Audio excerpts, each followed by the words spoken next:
आणि मी तसं बघायला गेलं तर मला कुठल्याच अभिनयाची पार्श्वभूमी नसताना सुद्धा मला ह्या चित्रा दीक्षित यांनी मला अभिनेता करण्याचं जर काम कोणी केलं असेल तर मॅडम ज्यांनी केलं, म्हणून त्यांच्यासाठी एकदा जोरदार टाळ्या होऊ द्या.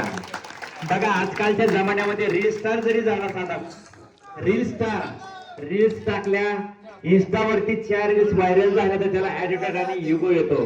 तर आज एवढी मोठी आवाज सन्मानित चित्रा दीक्षित बॉलिवूड चित्रपटाची नायिका आज आपल्या इंग्रजी गावामध्ये ह्या आपल्या माणसामध्ये कशी नाचते, झुमते, फुलते आणि त्या गोष्टीचा आनंद घेते, हे खरं त्यांचं मोठेपण आणि वेगळेपण आहे. तर चित्राजी तुमचं असं मनपूर्वक या ठिकाणी अभिनंदन बी करतो, आभार बी व्यक्त करतो.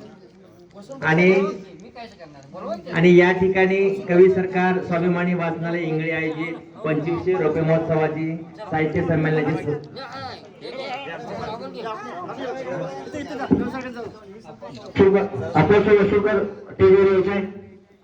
आप्पासाहेब वसुलकर यांनी स्टेजवर त्वरित यायचे. या आप्पा या, स्टेज तुमची वाट पाहत आहे. आणि आज या ठिकाणी दिवसभराच्या कार्यक्रमामध्ये